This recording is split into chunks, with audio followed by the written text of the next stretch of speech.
about the active shooter nearby here. Were you guys briefed about what's going on outside? Nah, not. Guys pretty much heard stories on social media and through their phones, and hopefully they get this figured out and people are safe. I know there's a couple people shot. It's just an unfortunate situation. Hopefully they get it figured out. What is it like having it happen so close to here? It's devastating to hear about. I don't know the details. I don't know too many details, but to hear the sirens out front the practice facility and see so much commotion going on outside, you hope and pray that for the best for everybody involved. Did you guys find out on social media when you were already here or on the way here? Or did you hear they sent us a text to say it might be some traffic, but I didn't know why, and then you look through your phone and see stuff. So, I hate violence. I hate senseless violence, and, hopefully we can figure out, the details and get everybody to safety and get everybody the help that they need. But it's a tough situation right now.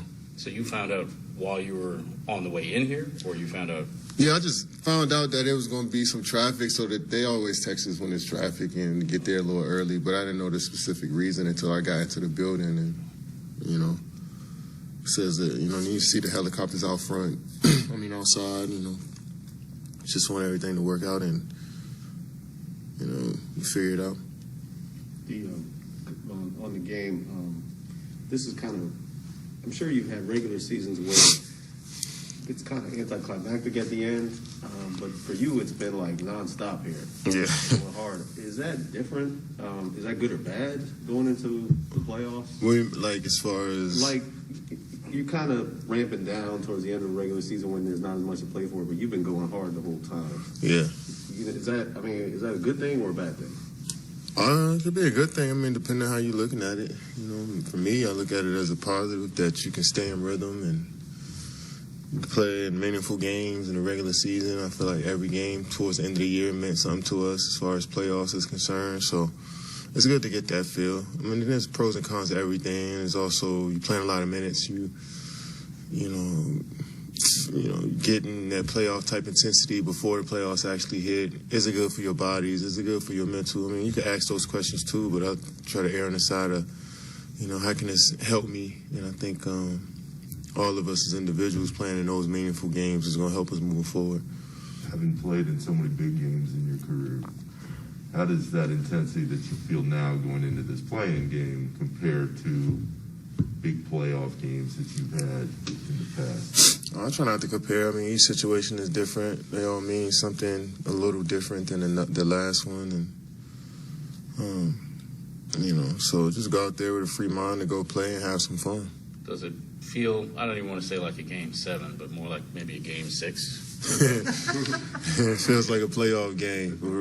Each game is just as important, Game 1 through 7 are important, so it feels like a playoff game, and I know our fans are going to approach it as such, and our opponents are as well. So it's just a matter of just going up, lacing your sneaks up, and just hooping, seeing what happens at the end.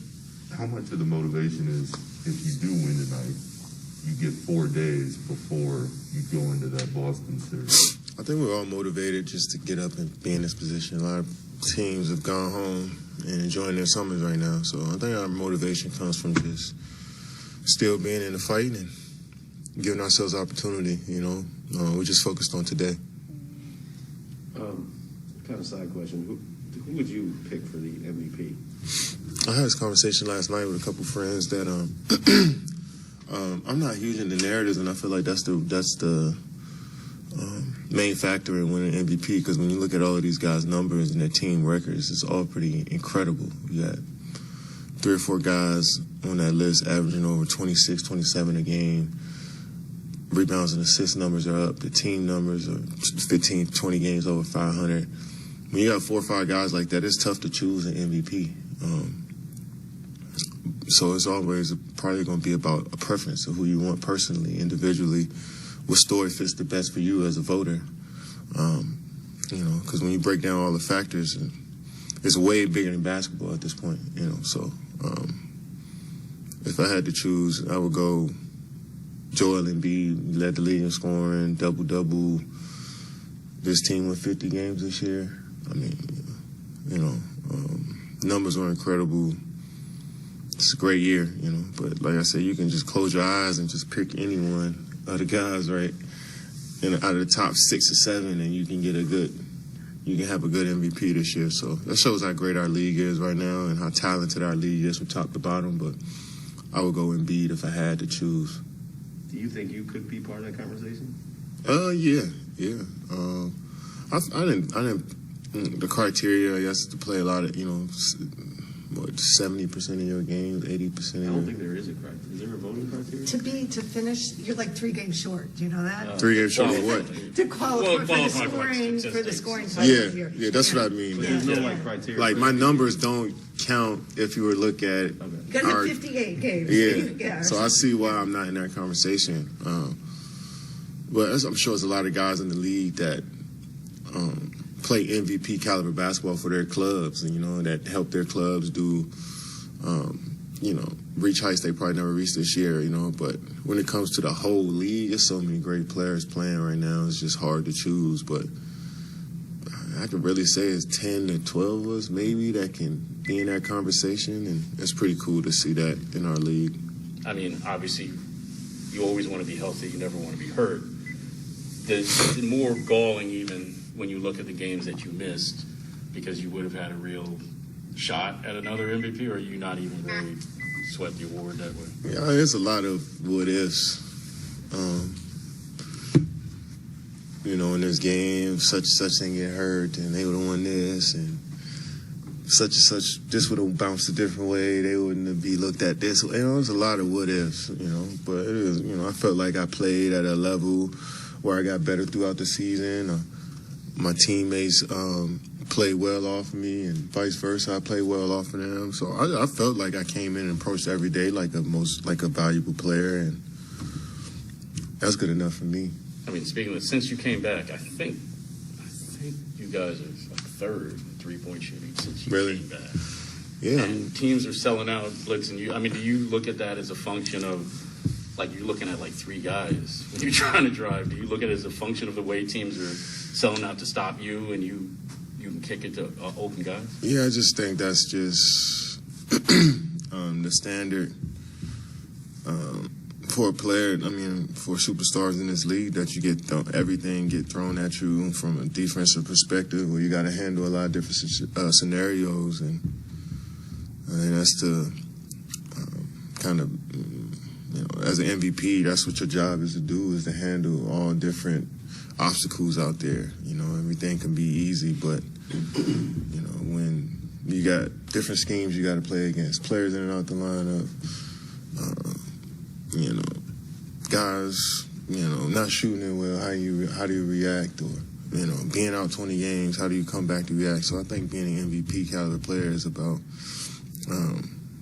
how you approach your work every day, but also just how you deal with the obstacles throughout the season. And winning an award or not, I feel like I've done that pretty solid. Joel mentioned this. I'm curious what you think. He said that he thought that people were out to get him, that he didn't get the narrative that he wanted. He mentioned the narrative. Yeah. What is it like being in the middle of that when you feel like there are narratives about you that you can't change? Yeah, it's unfortunate. I mean, it's a lot of players that have been controlled by their narrative.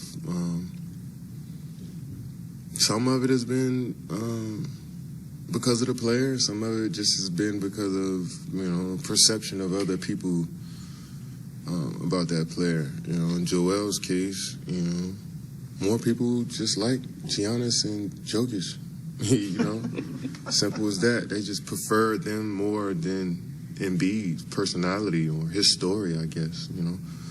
But as a basketball player, people that just look at just the game and what happens on the floor, narratives and who you are, your personality, that stuff really doesn't matter. It shouldn't matter, when it comes down to awards like that. But, Yeah, Joel, I mean, he probably just like those other guys better than you personally. I mean, it's not fair at all, but that's just usually how it goes sometimes. But if I had a vote, I would choose Joel.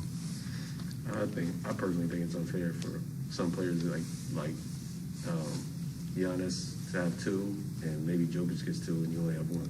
Yeah, I feel like I was saying this last night as well. Damn, I'm giving away everything I said on my podcast last night. But I feel like if you're going to win back-to-back MVPs, like look at Steph Curry. Like he averaged, his first MVP, like 23 points, 7 rebounds. But his next one, like he stepped up such another level. If you're going to get 2 in a row, like you can't duplicate the same thing you did the year before, in my opinion. That's just how I feel. I'm not saying this is the holy grail. I'm saying this is how I feel. If you were to say Steph come back the next year when they won 73 games and averaged 23 points again, it just wouldn't hit that way. You know what I'm saying? For him to get 2 in a row, you got to go up and do something way bigger and better than you did the year before, in my opinion, if you're going to get it.